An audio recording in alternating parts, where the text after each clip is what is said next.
Hello everyone. Glad you could join us today for another of our shows. It has nothing to do with age. Before I introduce our most prestigious guest, to my right we have a t-shirt. It's actually going to be my running shirt because I'm going to promote my second book, Bo's Warriors, who came from the printer, distributed from the printer yesterday. And I know that at Barnes & Noble you can pre-order it because they didn't have it as of last week. So I'm not sure exactly when it's going to be in the stores. And in the process, we're setting up some number of book signings, and one of which is being established with the Michigan Athletic Club, where I'm going to be on stage with Michigan's head football coach, Brady Hoke. So that'll be fun. So I'm looking forward to this fun, they call it in the trade, a launching, a book launching. So we'll be doing that. Anyway, so I wanted to share with you that. My guest for today is a illustrious psychologist, Dr. Goodwin, Dr. Sandra Goodwin. And she's gracious enough to come to the show. And thank you, Sandra, for coming to the show. Sure, I'm delighted to be here. The way I often start the show is I read a quote. Okay. And the quote may or may not apply to you. If it applies to you, then if you'll elaborate, that'd be great. If you think it's just a bogus quote, tell me and we'll go from there. Okay, fair enough. Now, being a psychologist, she asked me what we were going to talk about today, and I told her to do some belly breathing to relax, and we're going to talk about her. And anyway, the quote is from Ralph Waldo Emerson. Okay. And he said, "Passion, though a bad regulator, is a powerful spring." I would agree with that. Absolutely. In what way in your life? Well, And you were telling me about your son before the show. right. And that's a connection too. But let's hear a little bit about you first. Well, I think my passion is for my work. I love to do it. I'm actually past retirement age, but I keep working because I love what I'm doing. It's really exciting and fun. So for me, what is exciting about it and creates the passion is the fact that we are doing work that is helping people get well. Get well from mental illnesses, get well from substance use disorders, those kinds of things. But also, now that we're working with more general health care, we're also helping people with all kinds of chronic diseases who aren't taking care of themselves learn how to take care of themselves. So I find that just a very exciting work to be doing. I love it. And there's a lot of other things I love to do in my life besides work, but that's a main passion for me. Okay, we'll start with this and we'll get into the other passions. Okay. But, and you want to understand that as a psychologist as well. I'm going to work my best to understand it. Okay. Okay. So you're employed where? It's the California Institute for Behavioral Health. We were, up until July, the California Institute for Mental Health, but then we brought a drug and alcohol policy into our organization, and so we changed our name because now we're dealing with both mental health and substance use disorders. And we are located in Sacramento, but we work all over the state. Okay, so you have an office in Sacramento. Correct. And so explain how your tentacles... How we do that? how you do that. Well, we have staff in Sacramento, but we have staff who live all over the state. So I have What kind of staff? They're mostly, they're either psychologists or clinical social workers. We have a couple of marriage and family therapists and a couple of psychiatrists. So we have staff in the Bay Area, we have staff in Southern California, and a few in Central California.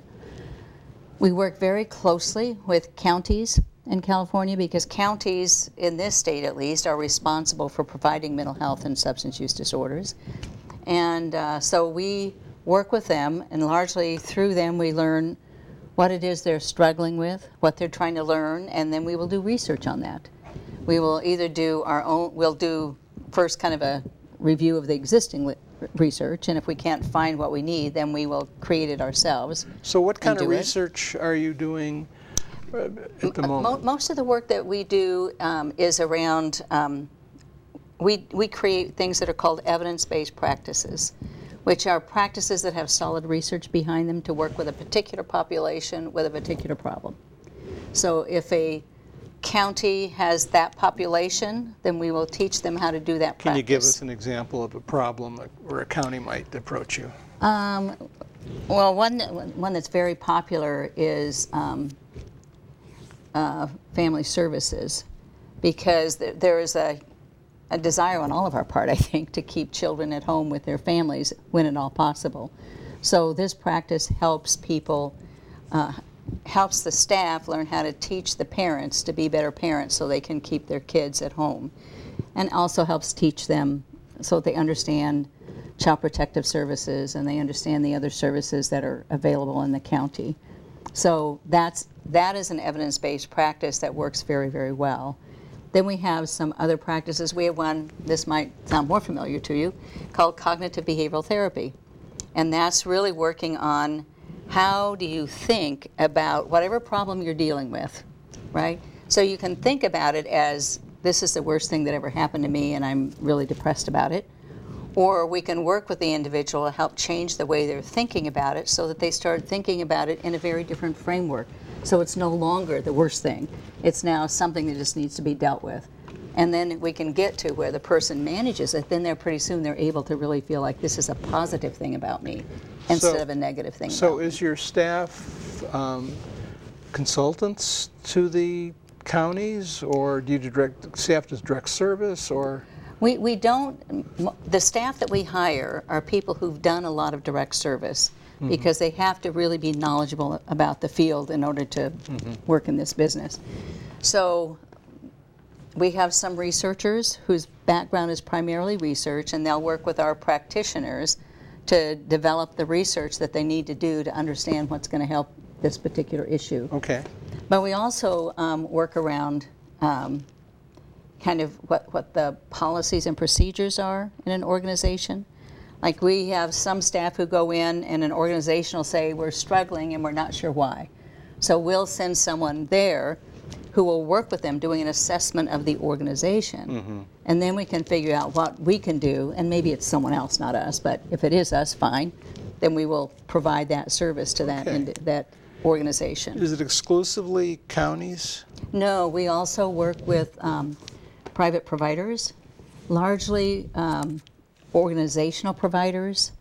We don't work with a lot of individual providers who are in private practice, but if they are, very often people in private practice are working with a larger network, and we will work with that network. And we're also now, which is new to us, frankly, in the last 2 years, we're now working with healthcare clinics who are now trying to figure out, how do we do behavioral health? You know, if someone comes in to see their physician, and their physician understands that the reason they're having all these physical problems is because they drink too much, or they're doing meth or some other drug, then what is that physician supposed to do? So that's where we're working with the health clinics to help them understand they can do some short-term work, and if that is not enough, then we're developing partnerships between the health clinic and the county behavioral health So a department. health clinic would not necessarily be a county clinic then? Correct. It could be any clinic. Any clinic? Okay. Okay. And I'm probably saying way too much in too short a time, but Well, it's very interesting work. It's really fascinating. I have a couple of blogs. One is I just started Bo's Warriors, and the other one, it has nothing to do with age. And I wrote an article, posted an article about autism and obesity in mothers, and the link there. Right. So we got. So you're already on the trail of what I'm talking about. Yes. Yeah, exactly.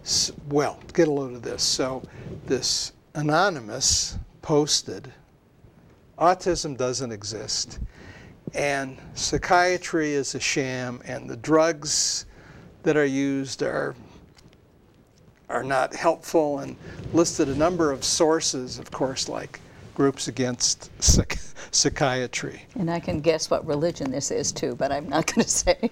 So I read the list of comments this person, and I wrote, and then the sources that they used, he or she used to back up that I should read these articles. And initially I was undecided to how I was going to respond, or if I was going to respond. So then I went on a trail run, and which I do, and after the trail run, well, during the trail run, I'm thinking about I could really respond many different ways to this, but then I came up with, okay, I'm not going to respond to this stuff. But if I did respond, I would have said something like, this person, you should be happy.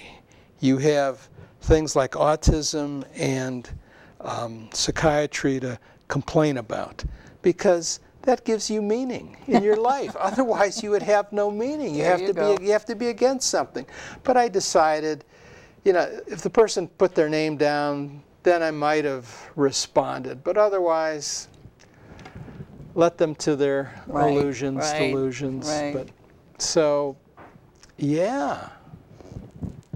Yeah, we have been attacked by a certain religion I'm not going to mention because I don't want to offend anybody, but there is a religious group that is very much opposed to all the work that we do because they do something else instead that they think works better. How clearing. Are they attacking you in any way, or what do they? Well, they have in the past. Currently, we're not getting too much of it. Periodically, we're asked to do some work for the legislature, which we will do. Mainly, it's providing them with information. And a couple of times when we've done that, then there's been someone there handing out pamphlets about how what we're talking about doesn't make any sense. Okay. So that's a good example. Yeah, exactly. But of course, now with the internet, I mean, geez. I know. It's... Yeah, there are no secrets. No secrets. Mm-hmm. So, you're the executor at the Institute? I'm the president and CEO. So, how long have you been president and CEO? Well, I actually started the organization about... Well, tell us about that and how that... Oh, well, that goes back to the passion, right? You've got to really love this stuff in order to... I would not do those first 2 years again, I will guarantee you. But it was a struggle getting it off the ground. When was this? This was about 18 years ago. A long time ago. Yeah. So this is in the 90s. Exactly, about mid-90s. Mid-90s, okay. Yeah. I had been, well, at one time, just since we're talking to an Auburn audience, in the 80s, I was the county's mental health director. And then... Placer? For Placer County. Placer County, Right, for okay. Placer County. And then I spent so many years cutting programs, and it was really... Eliminating them? Oh, yeah. We were going through a series of reductions at that time. Short oil was being decimated? Absolutely being decimated. Every year was a cut, and every year I would have families in my office upset, sobbing, because we were having to cut the programs that were supporting their family members. That's not a fun thing to do, I will tell you. So about that time, there was a representative, Bruce Bronson, who was heading up the health committee in the legislature. And he talked to me about taking a job as a consultant to the legislature. Well, we really didn't have much in the way in the administration supporting our work. And he was a great advocate for mental health. So who was the governor at that time? Well, who was it? Well, when I finally went to work there, it was Pete Wilson, who actually was more helpful than Duke Majan. So Duke Majan was previous. He was terrible. He was terrible? On this field. I mean, he may have been we're good just in other talking things. about Yeah, this but on field. mental health, he was not very supportive. Did he have a rationale that you were aware of, or No, we is he had a member of this church group? No, he's not, fortunately. But we had a meeting with him, and we were talking about the needs as we saw them, and his whole focus was the budget. So all he could do is see that this was going to break the bank, so therefore he would do nothing, and then we went through all these cuts. But at any rate, in the legislature, I got the opportunity to do to work on legislation. We did quite a lot. I was only there 4 years, but it was, I will tell you though, going from being a county administrator of the services, that kind of work that you and I do, to working in the legislature was like a massive cultural change. It was really difficult at first to figure out how that place worked, but eventually I got it. How does it work? Well, you have to be ready, because there may be a window of opportunity to enact something that you care about, but that window's only there for a minute. So you've got to have everything ready, and then when that opens, then you do it.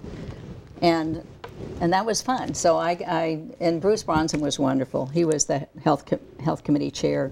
As I said, a great mental health advocate.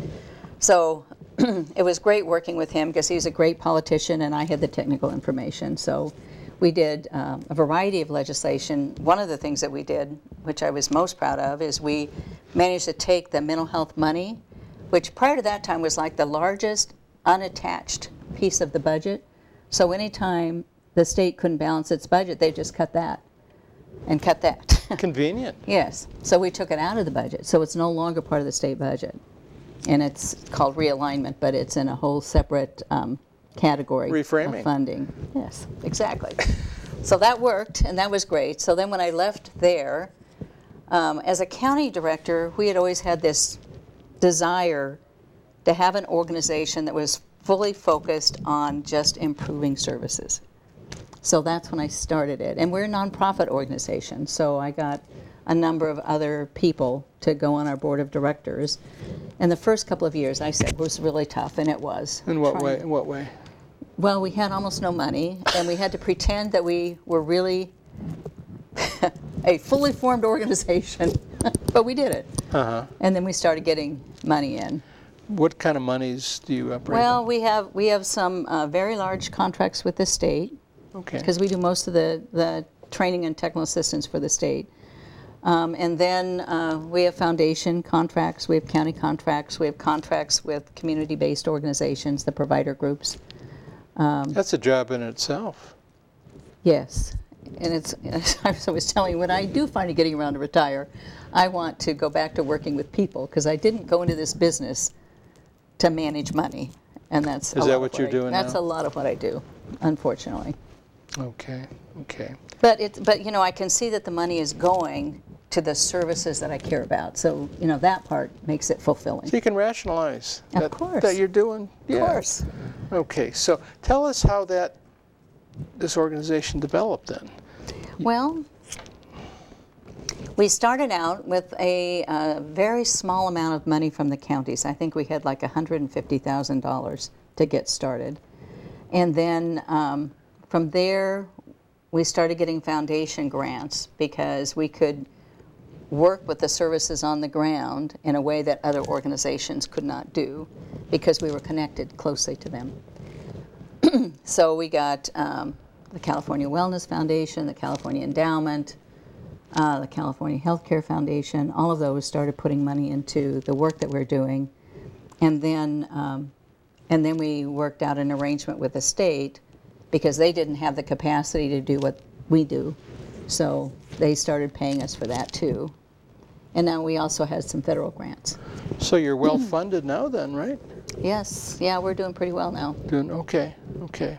So 18 years of hard work and. Yes, but it's been fun. I mean, like I said, I've enjoyed it. It's the kind of work that I like to do. What's been the best part of it? The 18 years. Seeing services improve, knowing that when we go in and work with an organization, when we get done, their services are going to be better than they were when we started. So the people who go there for help are going to get better help than they were before. Okay.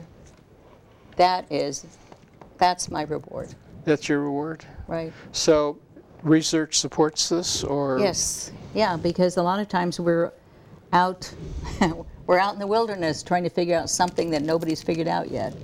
So the research really helps. What's the most difficult issue going on in mental health today?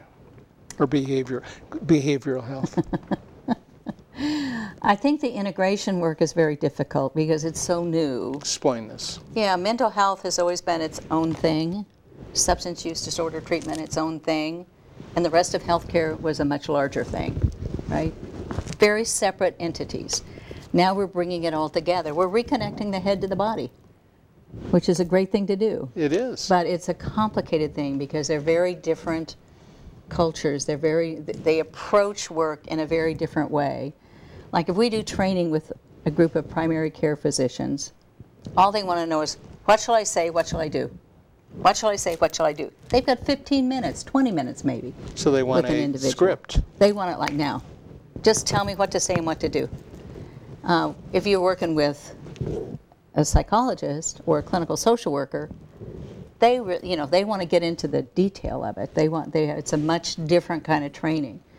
So what we've been working a lot with primary care now is that in addition to their what do I say, what do I do, they need to have someone on staff who can take over with that individual.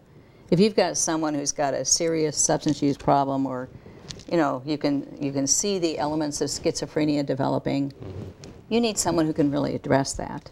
And a primary care physician in their 15-20 minutes isn't going to do that.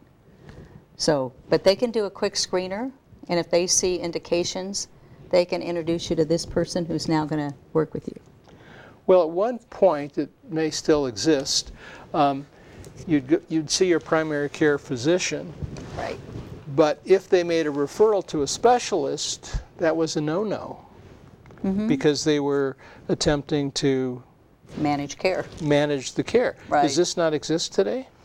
It does to some degree, but one of the things that's been really helpful in working with primary care is there's been quite a lot of research done that shows that if you treat the mental health or the substance use disorder, or sometimes it's both, of a person who's there with a chronic health condition, you actually lower the cost considerably. Isn't that old news? I would think so, but you'd think it was old, but it's not. So you're constantly Yeah.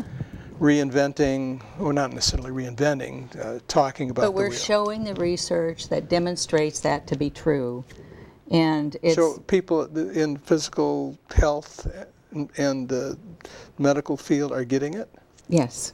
Wow. Now, not everybody, Not everybody. obviously, but I would say in California, it's really starting to take hold. Very much so. Not true in all the states, but Do you think Kaiser's been a good advocate of that, or? they've been, yeah. I think Kaiser's they've done an exceptional job with substance use disorders. I've looked at some of their research that's just actually fascinating. So they have shown that if a person is abusing drugs or alcohol, their health care costs and their risk goes up in all these categories. Oh, yeah. And then they find if they treat that person, treat the substance use disorder problem as part of their health care, they can bring that cost down to the same as anybody else in their system. But what's cool is it also brings the cost of the whole family down. So it's not just the individual. So that's an incentive for them. Oh yeah, they have a very strong substance use program.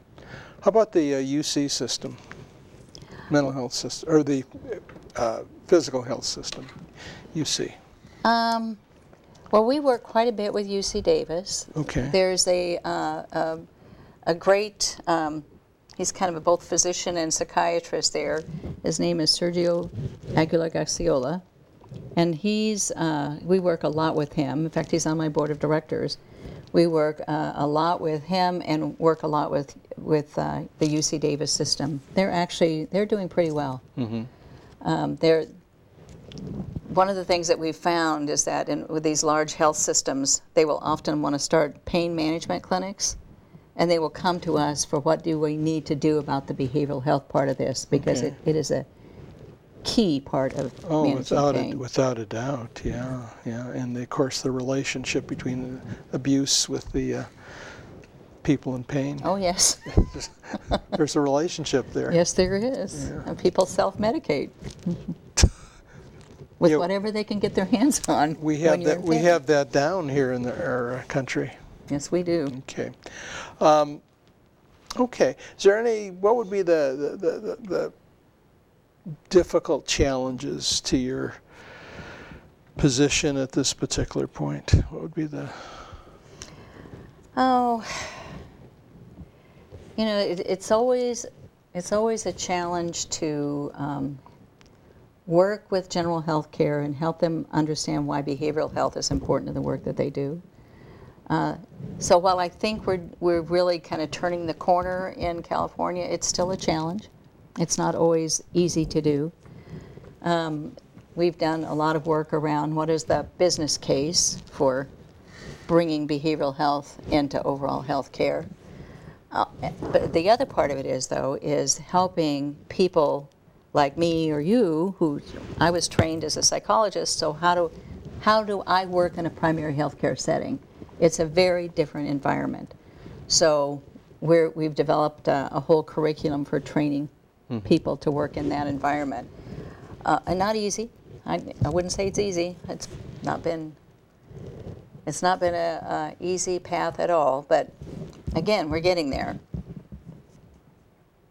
And money, money's always an issue. Okay. I'm always looking for money. If anybody out there has money you want to donate to us, I'll take it. So you wind up traveling a lot, don't you? Mostly around the state, yeah. Is there any program in other states that are similar to what you've created here?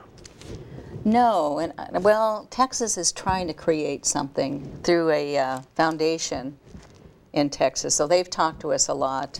New York tried to, but it didn't seem like it really worked. I'm not sure why, but we talked with them quite a lot, trying to help them get started. But I'm not aware of any. So you would think this would be something that could be modeled for other... Well, I'm hoping this one in Texas will work. Now, Texas is a very different political environment, but the health practitioners there are the same as the health practitioners here. They're trying to do their job. They're trying to make it better. So working with them has been actually fun. Has Jerry Brown helped?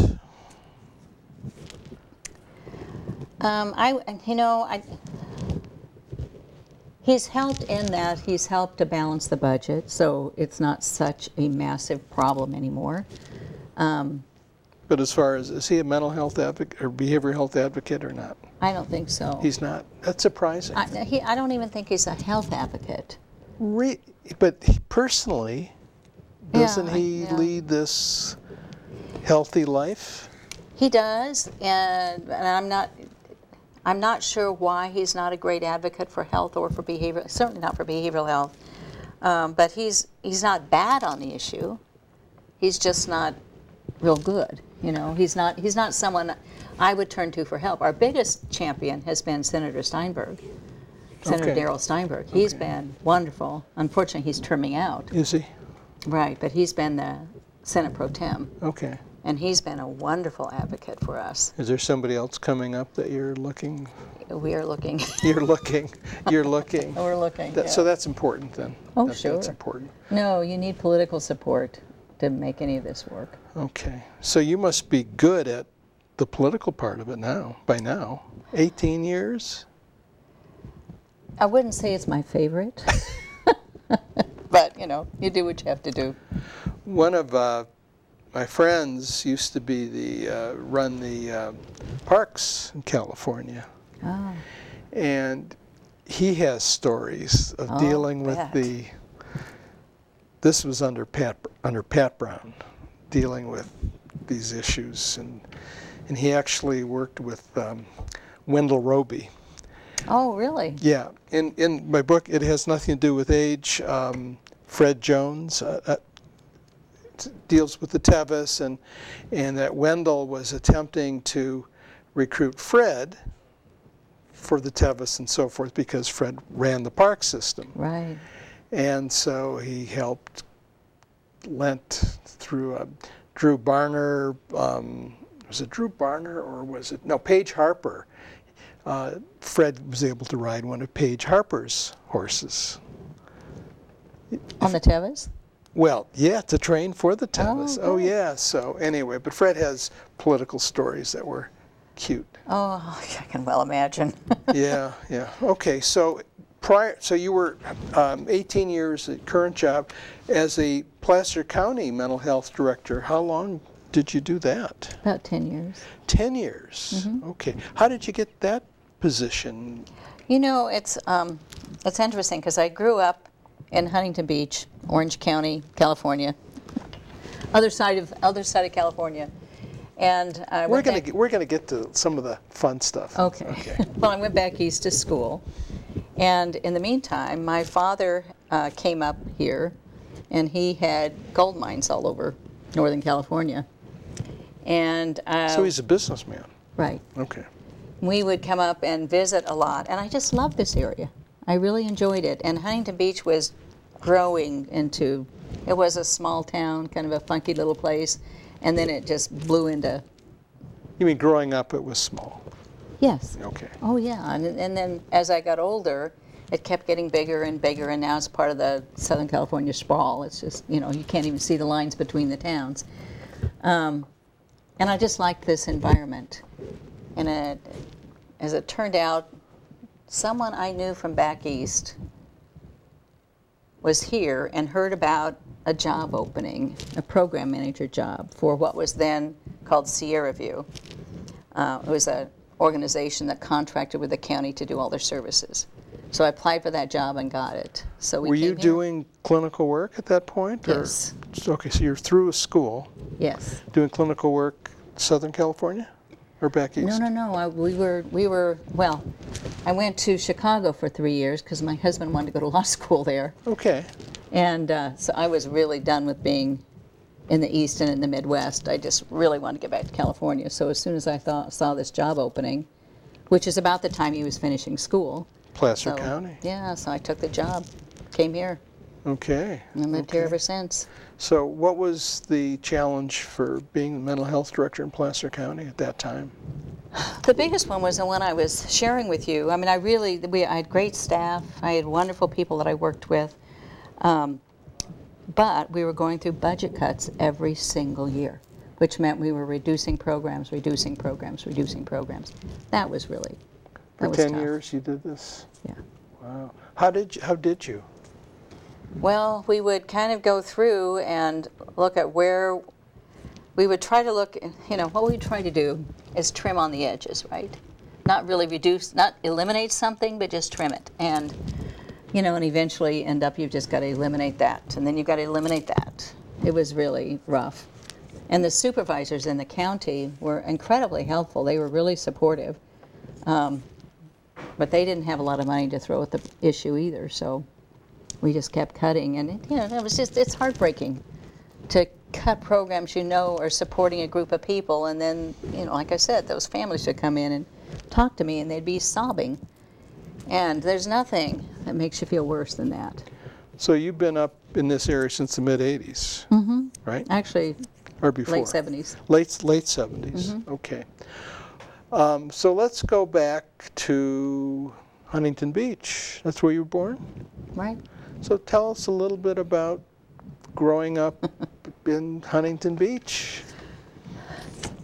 It was really fun. What part? I have to, well, mainly, I don't know if your audience, many people have been to Huntington Beach, which is now a tourist mecca, but the beach is the same. It's always been a gorgeous beach with wonderful waves. So we spent a lot of time surfing. That was our... Who's we? Who's the family now? Myself, my brothers, my sisters, and then How many brothers, how many sisters? 5. 5. 2 brothers and 3 sisters. So where do you fall within the 5? I'm the oldest. You're the oldest. Okay, okay. Yeah, my father was a pilot, and I'm the only one who did not become a pilot because whenever he flew, I had to do all the work. Everybody else was having fun, but the oldest kid gets to do all the work, so Okay. they all went into flying in various ways. So how else, being the oldest, how else did that influence your personality? I'm an organizer. You know, he had 5 younger siblings. You learn to be an organizer. And then my parents got divorced a lot, so They got divorced a lot? they did. Okay, okay. So I became kind of the one that held the family. That, not just me. My brother, just younger than me, also has been incredibly wonderful in terms of we've kept our family together in spite of divorces. So we do a 2-week trip every summer down to San Onofre, which is a surfing trip, and it's all my siblings and all their spouses and then kids and now grandkids. Okay. So even though my kids grew up here in the mountains, they're surfers. So before we get to that, so your father's a pilot, so did he serve in the service? He did, yeah. He flew Corsairs in World War II. World War II? Okay. Is he still alive? No. No, I'm sorry to say. Okay. And what about your mom? I lost her a long time ago. She died of lung cancer. Smoker? Yeah, of course. Of course. Yeah, she did. Well, you know, she grew up in an age when people didn't know it was bad for you. And they did it in the movies. They did it in all the movies, and it was cool to be a smoker then. It was. Wow. Yeah. So you lost her a long time ago? Yeah, like 25 years ago. Okay. That's a while ago. Yeah. So, being around the beach, you developed a passion for For surfing. surfing. And my husband is even more of an addict than I. He loves surfing a lot. I mean, every time I have a business trip where I'm going to be down close to the beach in Southern California, he rearranges his schedule so he goes with me. So I work and he surfs. Not fair, is it? Who said fair has anything to do with anything? Apparently not. So smart. Yeah, he loves it. It gives him the opportunity. So, how well do you surf? You know, I'm a fairly decent surfer. I wouldn't say that I'm great. I never entered contests or any of those. You haven't? No, and Harrison my husband is a really good surfer. Like he tackles the big waves, and I used to a little more than I do now. I kind of like the rolling waves now that I can get into and roll with. Did you have instruction for surfing?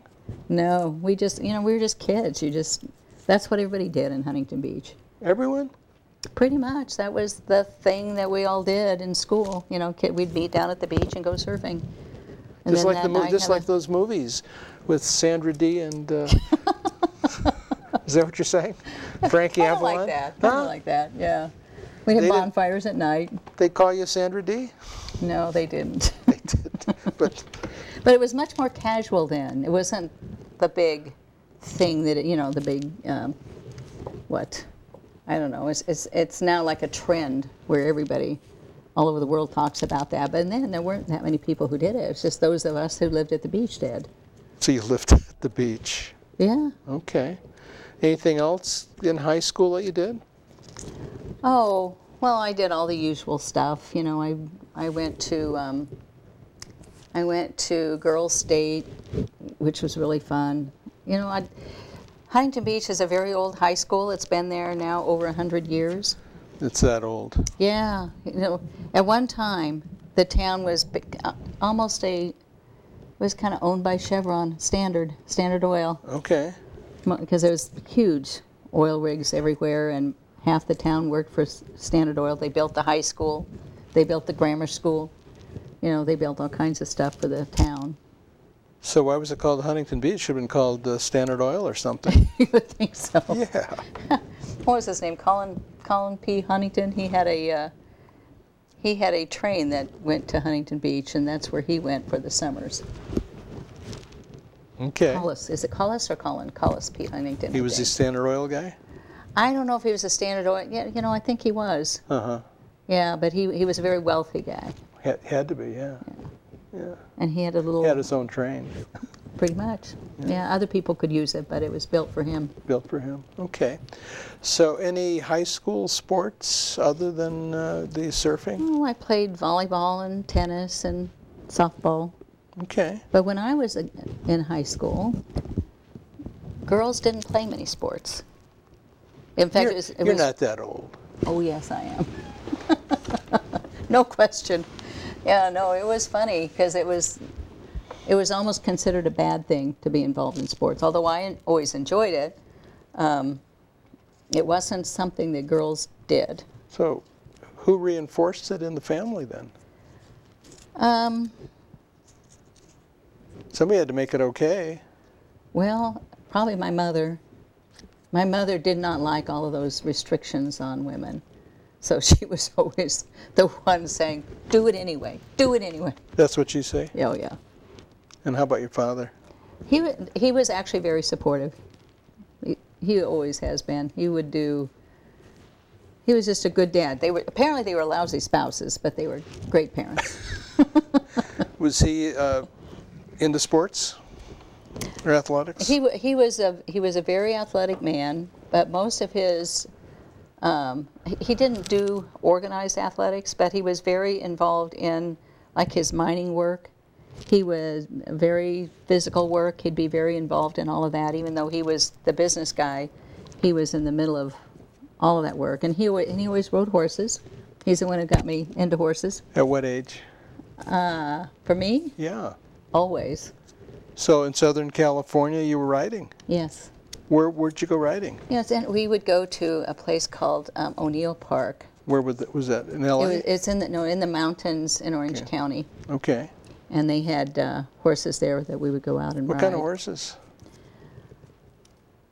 Mostly, I would guess quarter horses. You don't remember? Well, I didn't really know breeds then, but Didn't matter. no, they were just horses, so we could get on and ride. And what kind of horses? What kind of riding did you do? Well, just trail riding. Trail riding. Mm-hmm. So who'd you go with? Well, I would go often with my friends, and then there was a small ranch in Huntington where the fellow had horses, and he appreciated the fact that we would come and ride them. So in Huntington Beach at that time, there was land where there was ranches then. Yeah, would you believe that? No. It was surrounded by farms. So you must be that old. You Orchards. must be that old. Yes, it's true. Just kidding. No, it's true. Just kidding. Okay. No, it was a small town then, surrounded by ranches and farms and orchards. Okay. So your father was a writer. Mm-hmm. Okay. Did he grow up in California? No, he grew up in Iowa. Well, they had horses there too. Oh, sure. Yeah, no, he rode, I think, all of his life. Is he a rancher or farmer in Iowa? His family had farms, but mostly they had a seed company where they sold, all the seeds and stuff for. Okay. I'm not big in farming, so I don't know that much about it. I know they sell seeds. Okay. Okay. I've been back there recently, and Okay. a lot of seeds there. What part of Iowa? Kind of eastern Iowa, near kind of Jones County. I remember that, which is butts right up to the Mississippi River. Okay. So Cedar Rapids is there, and you know where Cedar Rapids is? Well, never been there, but our first book signing is going to be in Cedar. Well, you were gonna. In Cedar Rapids. And it's right on the Mississippi. It's okay. I haven't looked at the geography, but I know it's near the University of Iowa.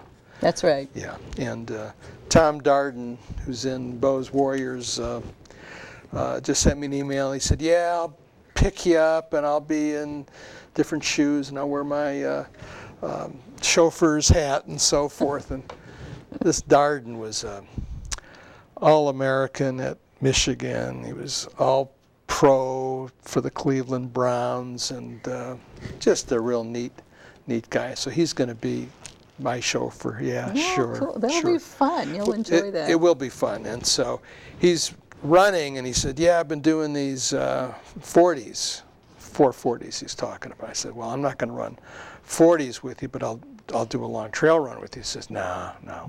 He'll stick to the 40s. Okay, so horses for you started a long time ago. Mm-hmm. Okay. Right. When you went back to school, were you involved in horses, or was it No, not when I was back east. No, I didn't. I was in Morgantown, West Virginia, for a couple of years, and in Chicago for a couple of years. And there were not a lot of horses there. West Virginia, yes. One would think, but not in a college town. You were in the wrong college town. Apparently. Have you ever been in Morgantown? No. It's a unique place. So how did you happen to choose, what school was this? West Virginia University. Okay, how did this Huntington Beach surfer, horseback rider explain? How did I get there? All the way east, yeah. You really wanted to get away. Well, I never spent much time at all east of the Mississippi, so I was curious about that part of the world. And then I met through one of my professors at school. I went to Long Beach State. I met a professor from West Virginia University. Okay. And he had us all over to dinner, and he kind of set it up for me so that I got a full scholarship, and even more than that, a little bit of money each month to help us live. Stipend. A stipend. Yeah, I got a stipend. I got all my expenses paid, and then my husband had the GI Bill, so couldn't refuse. You couldn't refuse. No, but I'll tell you, that was an adjustment.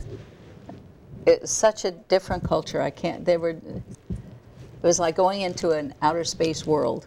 I was suddenly in a very different world. Sandra D. back in the East Coast, right? In the Appalachians. Tell us a little bit about that adjustment. Well, that was interesting. This was kind of towards the end of the War on Poverty, so they had a lot of Vista students and... Is this the 60s or 70s? Early 70s. Early 70s. Yeah. See, you're not that old. Oh, yes, I am. But nice of you to say that. We got there, and school's not that different, but then they sent us out to work in the mountains. And I was working largely for the Veterans Administration that first year. And I did discover that there was something that made me welcome in everybody's home. It's a very closed society, remember. They don't like outsiders. And so all these Vista students and all these social work students. Let alone a psychologist. Exactly. Jeez. So, a woman psychologist, no less. They don't want any of that. They just want you out of their lives. But the Veterans Administration was well liked there because you could get money from having served your country. That's an honorable thing to do. Mm-hmm. But if you got it from the local welfare department, that was a dishonorable thing to do. And on top of that, I discovered the best equalizer of all. I was pregnant. Perfect. And I'll tell you, that made people open their doors for me. It was, and I'd have all these people I'd never seen before in my life coming up and patting my tummy. And I'm like, this is very weird, but it opened every door. Were you surprised? I didn't expect that. Didn't expect that. But it certainly made a difference, and I was the only student in the psychology program that had that kind of experience where every door was open for me. Mostly it was just... Well, the guys couldn't do that. No, they couldn't. It'd be a little odd. It'd be odd, right. But it worked. It worked? Is that your oldest? Mm-hmm. Okay. Yeah. Is this the attorney? Yes. So this was the boy that was going to... No, this is my daughter. Oh, this is your daughter. Mm-hmm. Okay, so that's not... Okay. She's an attorney also. So, yeah. I'm surrounded How by many them. kids do you have? Just two. Both attorneys. You were telling me before the program about your son who had a passion for... Cinematography. And he was the rebel kid, yeah. But what he did... My daughter is in family law, and she's my husband's partner. So they're here in Auburn. And You want to promote them? sure. Goodwin and Alexander.